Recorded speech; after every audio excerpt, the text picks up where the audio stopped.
ॐ नमो भगवते वासुदेवाय। ॐ नमो भगवते वासुदेवाय। ॐ नमो भगवते वासुदेवाय। नारायणं नमस्कृत्य नरं चैव नरोत्तमं देवीं सरस्वतीं व्यासं ततो जयम् उदीरयेत्। शृण्वतां स्वकथा कृष्ण पुण्यश्रवणकीर्तन यद्यन्तस्थो यभद्राणि विधुनोति सुयत्स्यताम्। नष्टप्रायेषु भद्रेषु नित्यं भागवत सेवया भगवत्युत्तमश्लोके भक्तिर्भवति नैष्ठिकी। ॐ अज्ञानतिमिरान्धस्य ज्ञानाञ्जनशलाकया चक्षुः उन्मीलितं येन तस्मै श्रीगुरुवे नमः। मूकं करोति वाचालं पङ्गुं लङ्घयते गिरिं यत्कृपातमहं वन्दे परमानन्दमाधवं। वाञ्छाकल्पतरुभ्यश्च कृपा सिन्धुभ्य एव च पतितानां पावनेभ्यो वैष्णवेभ्यो नमो नमः। जय श्री कृष्ण चैतन्य प्रभु नित्यानंद श्री अद्वैत गदाधर श्रीवासादि गौर भक्तवृंद। हरे कृष्णा कृष्ण कृष्णा हरे हरे, हरे राम राम राम हरे हरे। हरे कृष्णा कृष्ण कृष्ण हरे हरे, हरे राम राम राम हरे हरे। हरे कृष्णा कृष्ण कृष्ण हरे हरे, हरे राम राम राम हरे हरे। हरे कृष्णा। आप सभी को दंडवत प्रणाम। श्रीमद् भागवतम महापुराण सत्रों की इन श्रृंखला में आप सभी का स्वागत है। हम सभी यहाँ पर इस अमल पुराण को अंतर्राष्ट्रीय कृष्ण भावनामृत संघ के संस्थापक आचार्य कृष्ण कृपामूर्ति श्री श्रीमदेसी भक्तिवेदांत स्वामी श्रील प्रभुपाद के सुंदर लिखित तात्पर्यों के माध्यम से श्रवण पठन करके परस्पर मनन और आचरण योग्य बिंदुओं को जीवन में आत्मसात करने के प्रयास के लिए परस्पर एकत्र हुए हैं। आज के इस सत्र में हम सभी स्कंद 3 अध्याय 27 प्रकृति का ज्ञान उसे आरंभ करने वाले हैं। यदि श्लोकों की संख्या पर अध्यायों के क्रम के अनुसार ध्यान दें तो ये स्कंद 3 के 27वां अध्याय प्रकृति का ज्ञान, इसमें 30 श्लोक हैं और इसके श्रवण के पश्चात श्लोकों की कुल संख्या 1165 हो जाएगी स्कंद 3 के लिए। तो 1201 स्कंद 1 और स्कंद 2 से श्लोकों की संख्या है और 1165 यहाँ अभी स्कंद 3 में चल रही है। विषय सूची की बात करें इस अध्याय के लिए तो प्रकृति का ज्ञान इस अध्याय में 30 श्लोक है। जैसा कि हमने कहा, श्लोक संख्या 1 से लेकर 5 तक जीव की बद्ध अवस्था के बारे में कपिल भगवान अपने विचार व्यक्त करते हैं। श्लोक 6 से लेकर 11 तक योग से मुक्ति प्राप्ति के बारे में बताया गया है। श्लोक संख्या 12 से लेकर 13 तक आत्मा तथा परमात्मा के मध्य संबंध, क्या इंटरफेस है, क्या संबंध है। श्लोक संख्या 14 से लेकर 16 तक भौतिक आवरण से मुक्त आत्मा कैसे विचरण करती है, क्या क्या भिन्नता है, उसको हम यहाँ 3 श्लोकों में समझेंगे। श्लोक संख्या 17 से लेकर 20 तक देवहूति माता ने प्रश्न किए हैं और श्लोक संख्या 21 से 23 तक कपिल मुनि द्वारा अनन्य अभ्यास की महत्ता को इंगित किया गया है, उसकी ओर संकेत किया गया है। श्लोक संख्या 24 से लेकर 26 तक प्रकृति विशुद्ध जीव का कोई नुकसान नहीं करती है, इसका हमें स्पष्टीकरण मिलेगा, प्रामाणिक आश्वासन मिलेगा और अंत में श्लोक संख्या 27 से लेकर योगी का अंतिम मुक्त स्वरूप पर विवेचना प्रस्तुत है। तो कहने के लिए श्लोकों की संख्या कम है पर विषयों के जिनको हम अलग अलग श्लोकों में यहाँ पर सूचीबद्ध देख रहे हैं, वो संख्या की यदि हम बात करें तो 8 से 9 विषय प्रमुख हैं इस अध्याय में, जिन पर कपिल भगवान और माता देवहूति की वार्ता के संदर्भ में प्रकाश डाला गया है, हम समस्त प्राणियों के कल्याणार्थ। तो मेरा अनुरोध रहेगा, आप में से जिनके पास भी पुस्तक है, विनम्रता पूर्वक अनुरोध है कि आप इन श्लोकों के वाचन करने के लिए आप पुस्तक का संग करें। अन्य सभी की सुविधा के लिए यहाँ श्लोक दिखाए जा रहे हैं। हम लोग एक एक श्लोक का वाचन करेंगे, अनुवाद पढ़ेंगे और श्रील प्रभुपाद के सुंदर भक्ति वेदांत तात्पर्यों से इस विषय को समझने का प्रयास करेंगे। वैष्णव अनंत वैष्णव वृंद गुरु महाराज के आशीर्वाद से और भक्तों के संग से।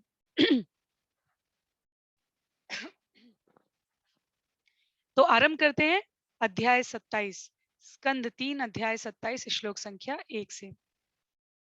प्रकृति का ज्ञान। श्री भगवान उवाच प्रकृतिस्थोऽपि पुरुषो नाज्यते प्राकृतैर्गुणे अविकारात् अकर्तृत्वात् निर्गुणत्वात् जलार्कवत्। भगवान कपिल ने आगे कहा, जिस प्रकार सूर्य जल पर पड़ने वाले प्रतिबिंब से भिन्न रहा आता है, उसी तरह जीवात्मा शरीर में स्थिर होकर भी प्रकृति के गुणों से अप्रभावित रहता है, क्योंकि वह अपरिवर्तित रहता है और किसी प्रकार का इंद्रिय तुष्टि का कर्म नहीं करता है। जीवात्मा और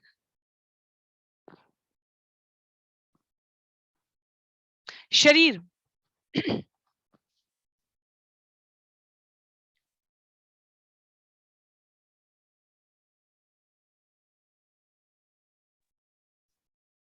जीवात्मा और शरीर को यहाँ पर दो परस्पर भिन्न एंटिटी, परस्पर भिन्न व्यक्ति, व्यक्तित्व, वस्तु, पदार्थ, जिस संदर्भ में लेना चाहे, दो अलग व्यक्तित्व है, ये कहा जा रहा है।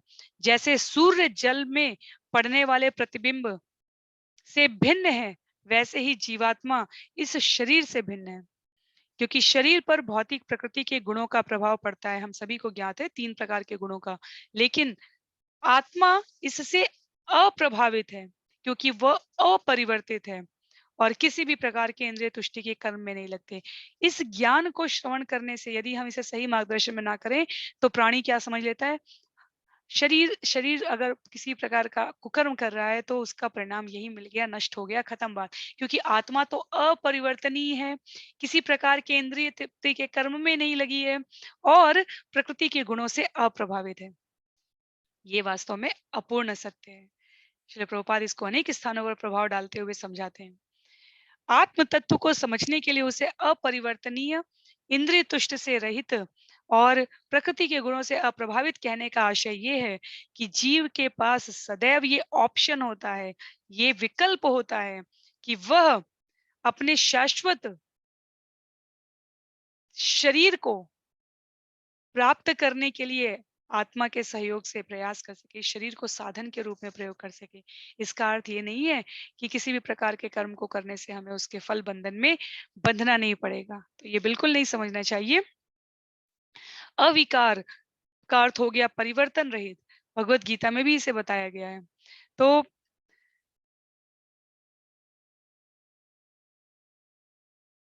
अभी के लिए इस श्लोक संख्या के माध्यम से हम सिर्फ ये समझने का प्रयास कर लेते हैं कि जैसे सूर्य और जल में पड़ने वाले उसका प्रतिबिंब दो अलग वस्तुएं हैं, वैसे ही शरीर और शरीर के भीतर स्थित आत्मा दो अलग अलग तत्व हैं। आगे के श्लोकों में इसके बारे में बताया जाएगा। बद्ध आत्मा, क्योंकि श्लोक संख्या 1 से लेकर 5 तक जीव की बद्ध अवस्था के बारे में बात की जा रही है। तत्पश्चात श्लोक संख्या 2 में स एष यर्हि प्रकृते गुणेषु अभिविषज्यते अहं क्रिया विमूढ़ात्मा कर्तास्मित्यभिमन्यते। जब आत्मा प्रकृति के जादू तथा अहंकार के वशीभूत होता है और शरीर को स्व आत्मा मान लेता है, तो वह भौतिक कार्यकलापों में लीन रहने लगता है और अहंकार वश सोचता है कि मैं ही प्रत्येक वस्तु का कर्ता हूँ। तो भिन्नता की बात की गई है श्लोक संख्या 1 में। श्लोक संख्या 2 में कहा जा रहा है इसकी आवश्यकता इसलिए है क्योंकि माया का आवरण इतना इतना प्रभावशाली है कि प्रकृति के जादू और अहंकार के वशीभूत। पिछले स्कंद में प्रकृति के मूलभूत सिद्धांत में हमने अहंकार का परिचय प्राप्त किया था। तो अहंकार के वशीभूत होकर प्रकृति के जादू से शरीर को स्व मान लेता है और समस्त प्रकार के भौतिक क्रियाकलापों में लीन रहने लगता है। अहंकार वश सोचता है। हमने वहां पर अहंकार के सबसे प्रमुख विशेषता में देखा था कि कर्ता का भाव आ जाता है। अहंकार की वजह से हमारे अंदर भाव हो जाता है कि मैं ही करता हूं, जो कि असत्य है, मिथ्या है। तो कई बार उदाहरण देते हैं हमारे आचार्य कि जैसे कैशियर, जो बैंक के कैशियर, काउंटर पे जो कैशियर बैठे हैं, वो जब ग्राहकों के आने पर उनके द्वारा भरी गई संख्या में उन्हें नोटों का बंडल देते हैं, उस समय वो अपने घर से नहीं दे रहे हैं। अगर कैशियर ये समझने लगे कि ये बैंक मेरा है, मैं जो कुछ भी चाहूं कर सकता हूं, तो ये बड़ा ही विकृत विनिमय हो जाएगा। उसके लिए वो सजा के भी हकदार हो जाएंगे। उसी प्रकार से हम शरीर रूप में शरीर प्राप्त किए हैं, पर हम वास्तव में चेतना है, और हम शरीर को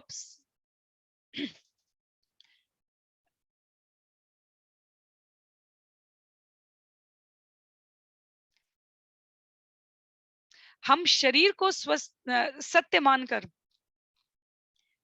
और इस भौतिक जगत को शाश्वत मानकर क्रिया विधि में लिप्त हो जाएंगे, तो हम अपना अनंत गुना नुकसान कर रहे होते हैं। तो बद्ध जीवात्मा की स्थिति के बारे में कपिल भगवान कहते हैं कि हमें अपने आप को सावधान रखना चाहिए। प्रकृति क्रिया माणानी, जो भौतिक तीन गुण हैं, तीन गुणों में विभक्त होकर जो भगवान की माया शक्ति है, वो अपने आवरण से और अहंकार, अपने प्रभुत्व से जीव को इस असत्य जगत में सत्यता का आभास कराने लगता है। जैसे जल में प्रतिबिंब में सूर्य दिख रहा है, तो वो असली सूर्य लगने लगता है। हमें इस प्रकार के मूर्खतापूर्ण व्यवहार से बचना चाहिए। श्लोक संख्या 3 में, तेन संसार पदम तेन संसार पदवीम अवश अभ्येति अनिवृत प्रासंगिक कर्म दोषे सद सन्मीशयो निषु। अतः बद्ध जीव भौतिक प्रकृति के गुणों के साथ अपनी संगति के कारण उच्चतर तथा निम्नतर विभिन्न योनियों में देहांतर करता रहता है। जब तक वह भौतिक कार्यों से मुक्त नहीं हो लेता, उसे अपने दोषपूर्ण कार्य के फलस्वरूप यह स्थिति स्वीकार करते रहने पड़ती है। तो बद्ध जीव ने किसकी संगति की? भौतिक प्रकृति के गुणों की, सत की, रज की और तम की। लगभग हम सभी करते हैं। उसके कारण क्या होता है? जैसी हमारी संगति है, वैसी हमें योनि प्राप्त होती है। अच्छी संगति प्राप्त की, अच्छे कर्म किए, पुण्य इकट्ठे किए, तो उच्चतर लोगों में चले गए। खराब संगति प्राप्त किए, औसत स्तर का व्यवहार किए, तो नीचे के तमोगुण की प्रवृत्ति में आसक्त हुए, तो नीचे की योनियों के देह को धारण करना पड़ेगा। और इस प्रकार से जब तक हम भौतिक कार्यों से मुक्त नहीं होंगे, भौतिक कार्यों से मुक्त होने का अर्थ क्या हुआ? भौतिक कार्यों से मुक्त होने का अर्थ हुआ अपने जीवन की प्रत्येक गतिविधि को कृष्ण भावनामृत चेतना से अभिषिक्त कर लेना। खाना, सोना, उठना, बैठना, घूमना, पढ़ना, कार्य करना, सब कुछ भगवान की प्रसन्नता के लिए होना चाहिए। भगवान को केंद्र में रखना चाहिए, तो भौतिक कार्यों से हम मुक्त हो जाते हैं। बहुत बोझ हट जाता है। यदि हम कहें, यदि हमें प्रशंसा मिलती है, तो हमें कहना चाहिए ये भगवान की कृपा है। पर ये मुंह सेवा नहीं होनी चाहिए, लिप सर्विस नहीं होनी चाहिए कि केवल मुंह से कह दिया। ये हमारे भाव होने चाहिए, हृदयस्थ भाव होने चाहिए। जब प्रशंसा मिले तो ईश्वर की कृपा है, जब कष्ट मिले तो मेरे प्रारब्धों का परिणाम है, जब कृपा की आकांक्षा हो तो भगवान के चरण कमलों में स्वयं को निरत कर लेना है। विरत नहीं करना है, निरत कर लेना है। और यदि हम ऐसा नहीं करते हैं, तो क्या होता है? हम भौतिक कार्यों से मुक्त नहीं हो पाते हैं, और दोषपूर्ण कार्य के फलस्वरूप विभिन्न योनियां, विभिन्न जन्म, विभिन्न देह और विभिन्न स्थानों में, लोकों में जन्म प्राप्त करते रहते हैं। तो ये बद्ध की जीव अवस्था है, जीव की बद्ध अवस्था है, जो भगवान कपिल यहाँ पर प्रस्तुत कर रहे हैं। क्यों? क्योंकि आगे वो प्रकृति का ज्ञान प्रस्तुत करने जा रहे हैं।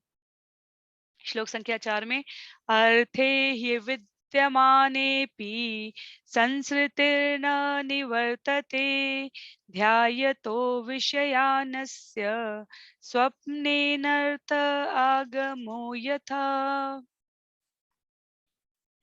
वास्तव में जीवात्मा इस संसार से परे है, किंतु प्रकृति पर अधिकार जताने की अपनी मनोवृत्ति के कारण उसके संसार चक्र की स्थिति कभी रुकती नहीं। और वह सभी प्रकार की अलाभकर स्थितियों से प्रभावित होता है, जिस प्रकार की स्वप्न में होता है। तो उसी को श्लोक संख्या 2 का जो विषय है उसी को और विस्तार में कहते हुए, क्योंकि हम अहंकार से संचालित हो रहे हैं। अहंकार 3 प्रकार का है, सत, रज और तम। हमने पिछले स्कंद में इस अध्याय में श्रवण किया था। सत से मन का, रज से हमारी बुद्धि का और तम से हमारे जो अनर्थकारी भाव हैं, उनका प्रादुर्भाव होता है। तो क्या होने जा रहा है? अहंकार के प्रभाव से हम नियंत्रणकर्ता की भूमिका स्वयं को समझ लेता है। मेरी संतान है, क्यों नहीं मेरी बात सुनेगी? मैं मालिक हूँ, मैं ऑफिसर हूँ, मैं स्वामी हूँ, मैं पति हूँ या मैं पत्नी हूँ या हम बच्चे हैं, हमारी बात क्यों नहीं सुने? ये जो अधिकार की प्रवृत्ति थी, एक छोटा शिशु भी यदि उसको जो वस्तु पसंद आ जाए, उसको इतनी दाब के अपनी मुट्ठी में रखना चाहता है या चाहती है कि कोई उससे ले ना ले। नियंत्रणकर्ता की ये हमारी स्वाभाविक स्थिति हो जाती है इस भौतिक जगत में आकर।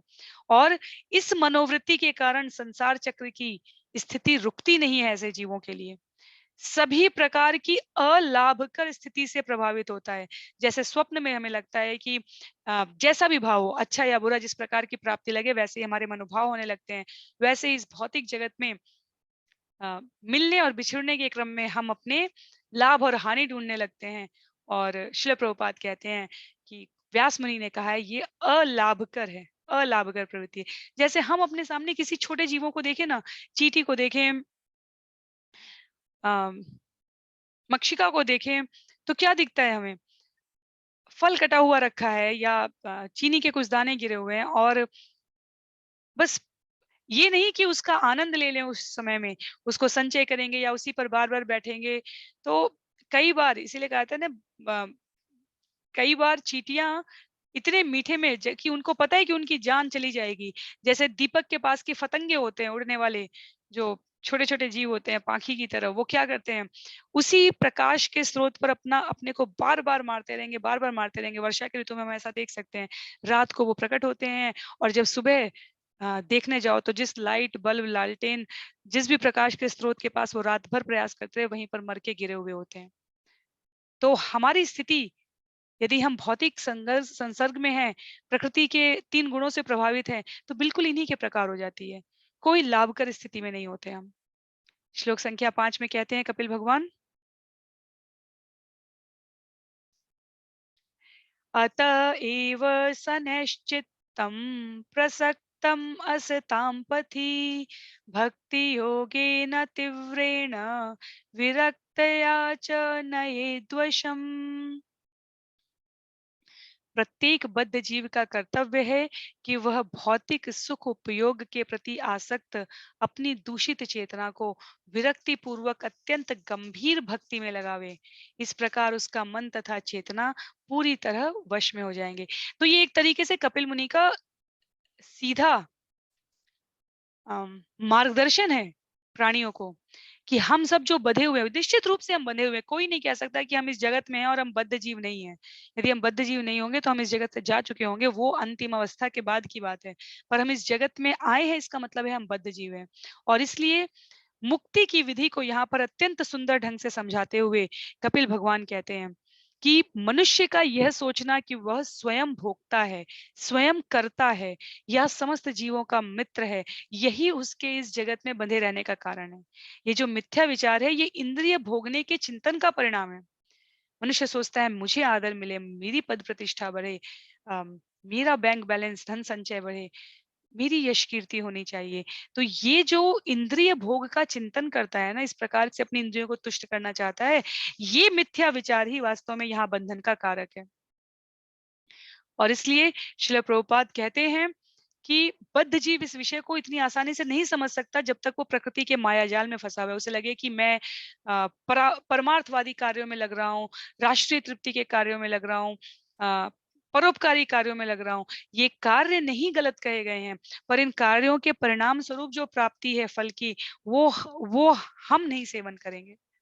चाणक्य पंडित ने सेवन नहीं किया था। उन्होंने चंद्रगुप्त के गद्दी पर आसीन होने के बाद भी कहा कि यदि शिक्षक राजनीति को ग्रहण कर ले तो ये उसका अवमूल्यन हो जाता है।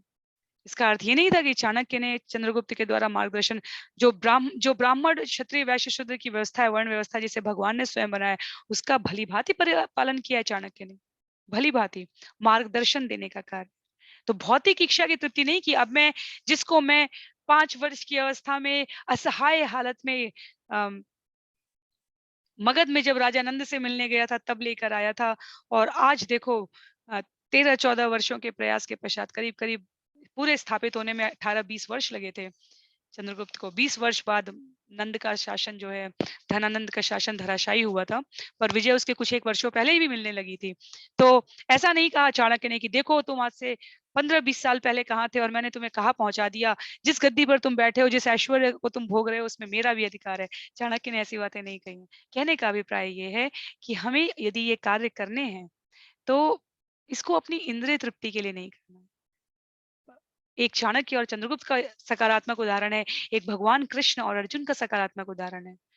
भगवान अर्जुन को कर्म में प्रवृत्त करते हैं और अर्जुन के माध्यम से हम सभी को करते हैं, पर उसमें क्या कहते हैं, मेरी संस्तुति समझकर कर्म करो, मेरी संस्तुति समझकर।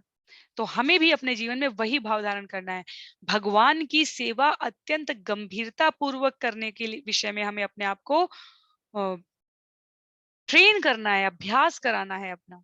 अपने को कर्ता हितैषी मित्र या भोक्ता नहीं समझना है, अपने को सिर्फ निमित्त मात्र समझना है। श्रील प्रभुपाद लिखते हैं, वास्तविक भोक्ता तो पूर्ण पुरुषोत्तम भगवान श्री कृष्ण है। भक्ति का मूल सिद्धांत ही यही है। कृष्ण भोक्ता है, कृष्ण मित्र है, कृष्ण स्वामी है। और इन बातों से हमें आश्वस्त होकर अपने चित्त को नियंत्रण में रखते हुए, क्योंकि चित्त सक्रिय रहेगा जब तक जीवन है, या तो मैडमैन या तो डेडमैन। हमारे आचार्य कहते हैं केवल यही दो लोगों के जीवन में सक्रियता नहीं दिखेगी। सक्रियता अर्थात परिणामजनक सक्रियता। सक्रियता मनुष्य की कोई नहीं रोक सकता, सभी स्थितियों में रहेगी। यदि हम हठ पूर्वक, जिसे हठयोग कहा जाता है, जिसे कहा जाता है कलयुग के लिए व्यवहारिक नहीं है, यदि हम हठ पूर्वक इंद्रियों को रोकना चाहें, जैसे अगर कोई अपने शरीर का वजन बिना खाए कम करना चाहे, तो ये बड़ी ही तात्कालिक टेम्पररी व्यवस्था है, क्योंकि आप जब तक नहीं खा रहे हैं तब तक शरीर आपका दुबला पतला रहेगा, पर क्या वो स्वस्थ रहेगा? नहीं। पर क्या वो दीर्घकारी परिणाम देगा? नहीं। पर क्या उसमें मजबूती रहेगी? नहीं। तो क्या करना है? सम्यक सम्यक भाव को धारण करना है हमें।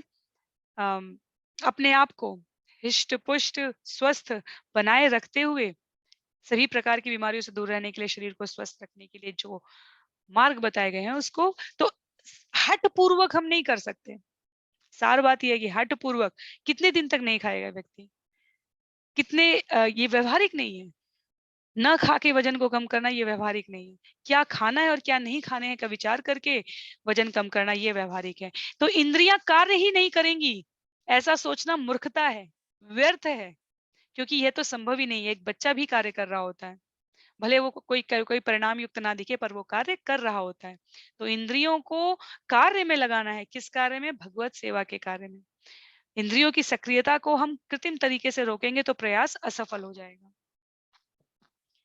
यहाँ पर श्रील प्रभुपाद ने विश्वामित्र और मेनका का उदाहरण दिया है। विश्वामित्र अपने इंद्रियों को योग विद्या से वश में करने का प्रयत्न कर रहे थे और मेनका के सौंदर्य का शिकार हो गए। तो जब तक मनुष्य का मन और चेतना भक्ति में पूरी तरह संलग्न नहीं होगा, इंद्रिय तृप्ति की कामना संभावना बनी ही रहेगी। इसलिए हमें अपने मन को परमेश्वर के चरण कमलों में अंकित करना चाहिए। इस श्लोक में जहां कपिल मुनि मार्ग प्रदान कर रहे हैं, वहां पर श्रील प्रभुपाद अपने तात्पर्यों से आश्वस्त कर रहे हैं विभिन्न उल्लेखों के माध्यम से कि वास्तव में यही अलग अलग स्थान पर अलग अलग शास्त्रों में व्यक्त किया गया है। प्रसक्तम असताम पथि सवे मन कृष्ण पदार विंदयो। जब सब कुछ ठीक करना हो तो भक्ति योग की गंभीरता को इस श्लोक के माध्यम से समझकर कृष्ण के चरण कमलों में हमें स्थिर करना होता है स्वयं को। अब श्लोक संख्या 6 से 11 तक योग से मुक्ति प्राप्ति कैसे होती है उसके बारे में उल्लेख किया गया है। तो श्रवण करते हैं श्लोक संख्या 6 का। यम आदिभि योग पथे अभ्यसन श्रद्धयान्वित मयि भावेन सत्येन मत्कथा श्रवणेन च मनुष्य को योग पद्धति की संयम आदि विधियों के अभ्यास द्वारा श्रद्धालु बनना चाहिए और मेरे कीर्तन तथा श्रवण द्वारा अपने आप को शुद्ध भक्ति के पद तक उठाना चाहिए। तो योग की पद्धति को यहाँ पर अनुप्राणित कर रहे हैं कपिल भगवान माता देवहूति के माध्यम से। हमने इन्हें विभिन्न अवसरों पर विभिन्न सत्रों में श्रवण भी किया है। पर स्मृति के अनुसार पुनरावृत्ति करते रहना बहुत आवश्यक है।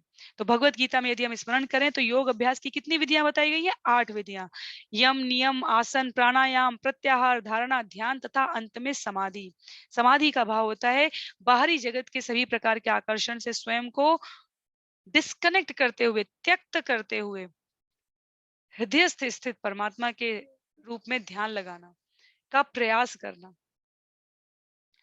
और भक्ति योग क्या है? जो हमने पिछले श्लोक में पढ़ा, प्रत्यक्ष है।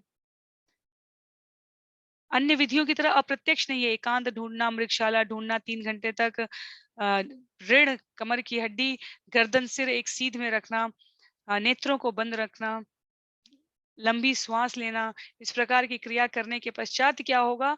समाधि की अवस्था, अंतर में भगवान को हम धारण कर पाएंगे। भक्ति योग कहता है कि ये सब करने की कोई आवश्यकता नहीं है। भगवान के प्रति पूर्णतया श्रद्धावान होकर भगवान की महिमा तथा श्रवण और कीर्तन किए बिना मुक्ति की कोई संभावना नहीं है। इसका अर्थ है जो ऐसे इन कार्यों में प्रवृत्त होते हैं उनकी मुक्ति की निश्चित रूप से संभावना है। श्लोक सरल है, सिद्धांत गंभीर है और परिणाम उससे भी ज्यादा सुखकारी है।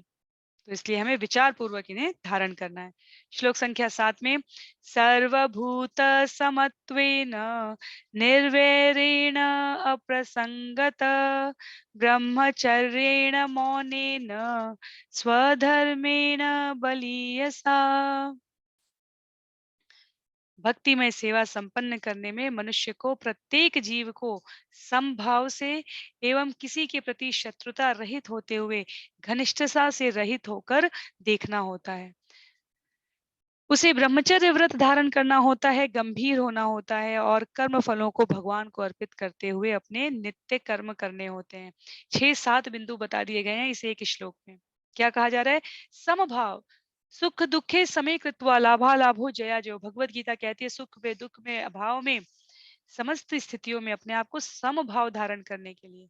तो व्यक्ति की परिस्थिति में संभाव धारण करना है, व्यक्ति में संभाव धारण करना है, समस्त जीवों में संभाव धारण करना है। जो आध्यात्मिक भक्ति के गंभीर पूर्वक साधना में रत हो जाता है, वो समस्त जीवों को एक समान समझने लगता है व्यवहार रूप में, सिद्धांत और आदर्श के रूप में ही नहीं कि कुत्ता पालतू पशु पशु हो गया और गाय का हम वध कर सकते हैं। कितना बड़ा समाज में भेद बुद्धि का बोलबाला है।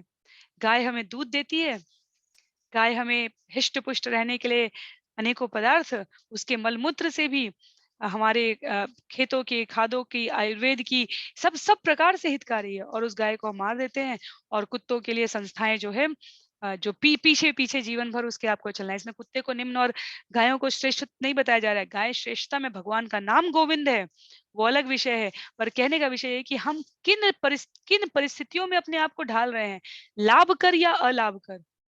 जो हमें भौतिक जगत में अलाभकर दिख रहा होगा, वास्तव में वो आध्यात्मिक जगत में बहुत प्रभावशाली हो सकता है। पर जो भौतिक जगत में लाभकारी दिखता है 99.99%, वो आध्यात्मिक जगत में अलाभकर हो जाता है। इसीलिए वृंदावन के हमारे आचार्य लोग अपने छंदों में कहते हैं, जो जगत में किसी के काम का नहीं होता, वो कृष्ण के काम का होता है, और जो कृष्ण के काम का हो जाता है, वो जगत में किसी के काम का नहीं है। तो ये दोनों एक दूसरे को कॉम्प्लीमेंट करते हैं, एक दूसरे के पूरक वाक्य हैं। और यहाँ पर कपिल भगवान यही कहना चाह रहे हैं, शत्रुता रहित होते हुए घनिष्ठता से रहित रहना है। शत्रुता नहीं करनी है, पर घनिष्ठता से भी इतनी भी आसक्ति नहीं जोड़ लेनी है भरत महाराज की तरह कि अब पूरा राजपाट, पत्नी, पुत्र, परिवार, संबंधी सब छोड़कर निकले और ऋषियों के पास आकर जंगल में रहकर तप साधना करने लगे, भगवान को प्राप्त करूंगा। और एक हिरण के बच्चे में अपना वो पूरा अंतिम समय का जीवन, इतनी आसक्ति हो गई हिरण में कि अगला जन्म उनको हिरण का मिलता है। तो क्या कहा जा रहा है? शत्रुता की भावना से रहित रहना ठीक है, शत्रु यदि पहचान में आ जाए तो ये कम दुष्कर कार्य है, पर जो मित्र के रूप में शत्रु हैं उनको पहचानना बहुत मुश्किल है। तो शत्रुता से रहित रहना है, लेकिन घनिष्ठता से भी रहित रहना है। इसी सम्यक दृष्टि की बात की जा रही है कि गंभीर होकर अपने कर्मों को भगवान को हमें अर्पित करके नित्य कर्म करना है। हमारे नित्य कर्मों में क्या होता है? शरीर से संबंधित जुड़ी आवश्यकताओं की एक बात है, और आध्यात्मिक एजेंडा, आध्यात्मिक टाइम टेबल क्या है हमारा? कितनी माला जाप हो रही है, कितने श्लोक याद हो रहे हैं, कितना अध्ययन कर रहे हैं, कौन सी पुस्तक पढ़ रहे हैं, कितना प्रचार में सहयोग दे रहे हैं, ये हमारा प्रतिदिन का कैलेंडर, नित्य प्रति का कर्म जो भक्ति में गंभीर है उनके लिए ये वाला कैलेंडर मेंटेन करना, इसको व्यवस्थित करना भी बहुत आवश्यक है। श्लोक संख्या 8 में यदक्षया उपलब्धेन संतुष्टो मितभुक। ओके, यदक्षया उपलब्धेन संतुष्टो मिन भुङ्मुनि विविक्त शरण शांतो मैत्र करुण आत्मवान। भक्त को चाहिए कि बहुत कठिनाई के बिना जो कुछ वह कमा सके उसी से संतुष्ट रहे, जितना आवश्यक हो उससे अधिक उसे खाना नहीं चाहिए, उसे एकांत में रहना चाहिए और सदैव विचारवान, शांत, मैत्रीपूर्ण, उदार तथा स्वरूप सिद्ध होना चाहिए। अब पिछले कुछ सत्रों में कपिल भगवान ने जब प्लेटफॉर्म, पृष्ठभूमि तैयार कर ली सांख्य की, तो अब वो बता रहे हैं कि किस प्रकार के व्यक्ति सांख्य का पालन कर सकते हैं और सांख्य का पालन करने से उनके जीवन में किस प्रकार के परिणाम दृष्टिगोचर होंगे। सम्यक लगने लगेगा, गंभीर लगने लगेगा, विचारवान, शांत, मैत्रीपूर्ण, उदार और स्वरूप सिद्ध हो जाता है। कौन? जो कि भक्त बनने के प्रयास में है।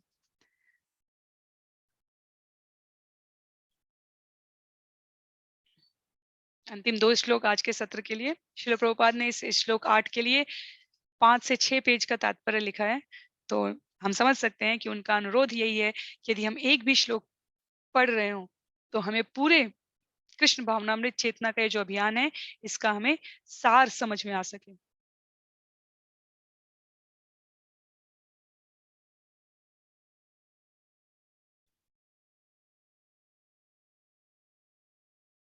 तत्पश्चात श्लोक संख्या 9 में सानुबंधे च देहेस्मिन् अकुर्वन् असत् आग्रहं ज्ञानेन दृष्टतत्त्वेन प्रकृते पुरुषस्य च। मनुष्य को आत्मा तथा पदार्थ के ज्ञान के द्वारा देखने की शक्ति बढ़ानी चाहिए और उसे व्यर्थ ही शरीर के रूप में अपनी पहचान नहीं करनी चाहिए, अन्यथा वह शारीरिक संबंधों से खिंचा चला जाएगा। तो श्लोक संख्या 2 में भी कपिल भगवान ने ये बात कही, पर जब उन्हें वहां कहते हैं तो वो बद्ध जीव की अवस्था है। जब यहाँ योग मुक्ति के प्रयासरत गंभीर शिष्यों की बात कर रहे हैं, तो वो यहाँ इसे एक प्रकार से उपदेश के रूप में व्यक्त कर रहे हैं। क्या कह रहे हैं?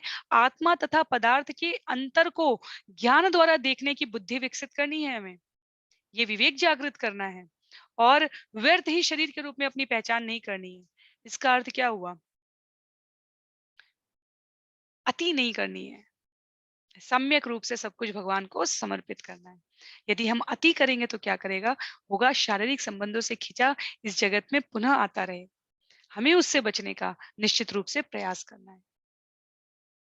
यदि हम भक्ति मार्ग पर अपने आप को गंभीर ऐसे व्यक्ति के रूप में कि भगवान भी जानना चाहे कि ये व्यक्ति कैसा है, क्या कर रहा है, उस स्थिति में पहुंचाना चाहते हैं, तो हमें ईमानदारी से गंभीरता पूर्वक व्यवहार करना होगा। तो अंतिम श्लोक है आज के सत्र के लिए, निवृत्त बुद्धि अवस्थान दूरीभूत अन्य दर्शन उपलभ्यात्मनात्मानं चक्षुषेवार्कमात्मद्रेक। मनुष्य को भौतिक चेतना की अवस्थाओं से परे दिव्य स्थिति में रहना चाहिए और अन्य समस्त जीवन बोधों से विलग रहना चाहिए। इस प्रकार अहंकार से मुक्त होकर उसे अपने आप को उसी तरह देखना चाहिए जिस प्रकार वह आकाश में सूर्य को देखता है। पुनः श्लोक संख्या 1 में जब सूर्य के प्रतिबिंब की शरीर और आत्मा के अंतर के रूप में भिन्नता की गई थी, तब भी सूर्य और प्रतिबिंब का उदाहरण लिया गया था। अब जब जीव शरीर से पृथक आत्मा के तत्व के रूप में अपने आप को संबद्ध कर पाए, भौतिक चेतना की अवस्था से मुक्त होकर दिव्य स्थिति में रहने का अभ्यास कर पाए, तो अपने आप को कैसे देखेगा? जैसे आकाश में जो सूर्य है, वो वास्तविक सूर्य है। जो प्रतिबिंब जल के प्रतिबिंब में सूर्य दिख रहा था, वो वास्तविक सूर्य नहीं था। तो आकाश के स्थित सूर्य की जैसे स्थिति बताई गई है, वैसे ही जीव की स्थिति अपने जीवन में होनी चाहिए कि वो अपने आप को सदा सर्वदा आत्म रूप में सिद्ध समझे और शरीर से अपना बंधन एक निश्चित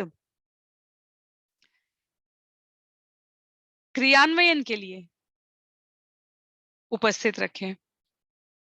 तो सरल शब्दों में ये प्रथम 10 श्लोक की ये व्याख्या। श्लोक संख्या 11 तक योग से मुक्ति प्राप्ति कही गई है, तो हम लोग श्लोक संख्या 11 को भी यहाँ पर ले लेते हैं। पहले मैंने कहा कि आखिरी श्लोक है आज के सत्र का, लेकिन यदि हम विषय सूची को देखें तो 6 से 11 एक साथ जा रहे हैं, योग से मुक्ति प्राप्ति। तो हम लोग श्लोक संख्या 11 को भी यहाँ पर ले लेंगे।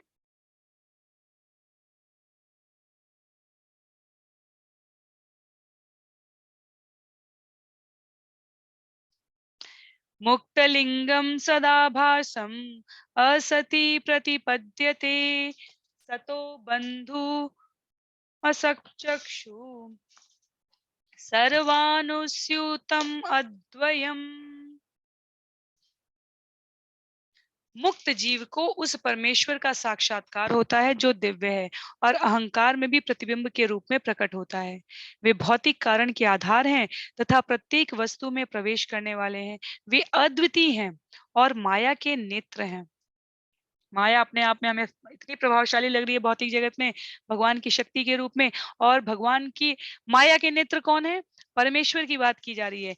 जब जीव मुक्त हो जाता है, अपने आप को शरीर संबंधों में उत्तरदायित्व तरीके से ही जोड़कर रखता है, तो ऐसे व्यक्ति को परमेश्वर का साक्षात्कार होता है जो दिव्य है, अहंकार में भी प्रतिबिंब के रूप में प्रकट होता है, समस्त भौतिक कारणों के आधार है और प्रत्येक वस्तु में प्रवेश करते हैं निश्चित रूप से, इसमें कोई भी संशय नहीं है। तो अद्वयम शब्द बताता है कि भगवान प्रत्येक प्रतिनिधित्व परमाणु सहित स्थित है, लेकिन वो अविभाज्य है। जितनी भी हम संदर्भ लें, यहाँ पर ब्रह्म संहिता का भी संदर्भ दिया है श्रील प्रभुपाद ने कि परमेश्वर अपने अंश या पूर्ण विस्तार से न केवल इस ब्रह्मांड में और प्रत्येक ब्रह्मांड में अपितु हर परमाणु में उपस्थित है। तो ये जो स्थिति है, नारद मुनि ने अपने पूर्व जन्म के काल में भगवान की परमेश्वर की इसी प्रकार प्राप्ति की है। जो पहली पंक्ति में लिखा हुआ है, परमेश्वर का साक्षात्कार होता है, नारद को हुआ है, ध्रुव को हुआ है, प्रचेताओं को हुआ है, जड़ भरत और रहुगण की कथा में हुआ है। तो ये सत्य है, ये किसी भी प्रकार से कोई कपोल कल्पित विचारधारा नहीं थोपी जा रही है, सत्य है, हमें इसे धारण करना है। तो यहाँ पर योग मुक्ति से कैसे जीव प्राप्त कर सकता है, बद्ध आत्मा के रूप में अपने आप को छुड़ा सकता है, मुक्त कर सकता है, उसके बारे में यहाँ पर बताया गया है। सत्र को आज के लिए हम यहीं पर समाप्त करेंगे।